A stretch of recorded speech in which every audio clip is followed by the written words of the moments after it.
బిర్యానీ కోసం అయితే main ingredient biryani ఆకండి. మాకైతే చెట్టు ఉంది ఇక్కడ. సో బిర్యానీ అయితే కనుక లాస్ట్లో ఇలా ఉంది. సో టేస్ట్ అయితే సూపర్గా ఉందండి.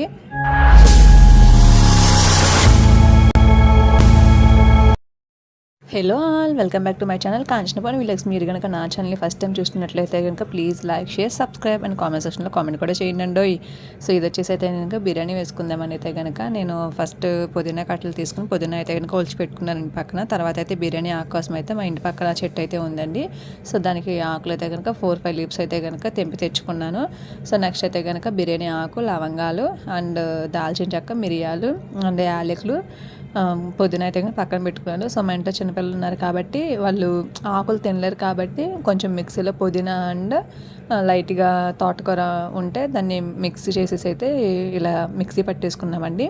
సో నెక్స్ట్ అయితే కనుక కుక్కర్ పెట్టుకుని కుక్కర్లో లైట్గా ఆయిల్ అండ్ 3 టేబుల్ స్పూన్ తగ్గ గీ అయితే వేసేసి కొంచెం కాగేదాకా అయితే కనుక స్టవ్ మీద పెట్టుకోవాలండి. మనం మార్నింగ్ టైంలో కూడా తొందరగా వెళ్ళిపోవాలి ఆఫీస్కి, లేదంటే బయటకు వెళ్తుంటే కనుక ఇలా చేసుకుని అయితే కానీ తీసుకెళ్ళచ్చు. సో అందులో కొంచెం ఆయిల్ గీయండి హీట్ అయ్యాక బిర్యానీ లీవ్స్ అయితే కనుక వేసేసుకోవాలి. అందులో ఒక హాఫ్ ఆనియన్ అయితే కనుక వేసుకొని క్యారెట్, మనకి వెజిటేబుల్స్ ఉంటే కనుక అన్నీ మిక్స్ చేసుకోవచ్చండి, క్యారెట్ ఒకటే కాదు. సో క్యారెట్ కూడా మిక్స్ చేసేసుకోవాలి. ఘాటు కోసం అయితే కనుక లవంగాలు దినుసులు అయితే కనుక కింద అయితే కనుక దంచుకున్నానండి. ఘాటు ఎక్కువ తినేవాళ్ళు అయితే కనుక, లేకపోతే డైరెక్ట్గా వేసేసుకోవచ్చు బిర్యానీలో. సో నెక్స్ట్ అయితే కనుక కొంచెం ఈ ఫ్రై అయిన తర్వాత ఈ పొడిని మనం కొట్టుకున్నాం కదా, అదంతా తీసుకెళ్ళి అయితే కనుక అందులో వేసేసుకోవాలి. సో లైట్గా కింద టెక్స్చర్ అనేది అడుగంటకుండా గట్టితో అయితే కనుక తిప్పుకుని ఇలా తిప్పుకుంటే కనుక బాగుంటుందండి. సో నెక్స్ట్ అయితే కనుక మనం మిక్సీ పట్టుకున్నదంతా కనుక ఇందులో వేసేసాము. ఇలా వేయడం ఏంటంటే పిల్లలకి కూడా వెంటనే ఇది తింటారు ఉయ్యకుండా. సో నెక్స్ట్ అయితే కనుక అందులో కొంచెం అల్లం పేస్ట్ అండ్ వాటర్ అండి.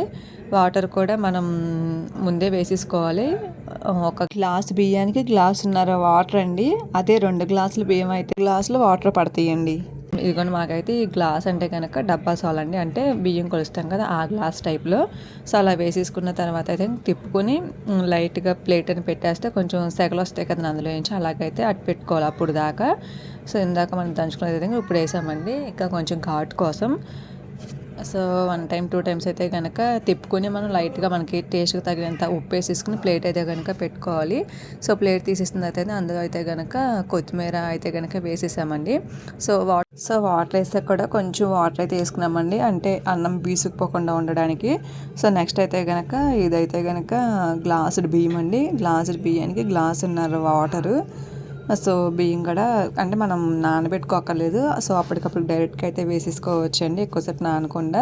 సో బియ్యం అంతా వేసేసుకున్న తర్వాత కూడా చూసారండి పొగలు అలా వస్తుంది అందులో నుంచి. ఎసరు అనేది బాగా కాగింది. సో తర్వాత అయితే కనుక కుక్కర్ మూత అనేది పెట్టేసాము. సో ఒక విజిల్ వచ్చిన తర్వాత కనుక ఓపెన్ చేసాము.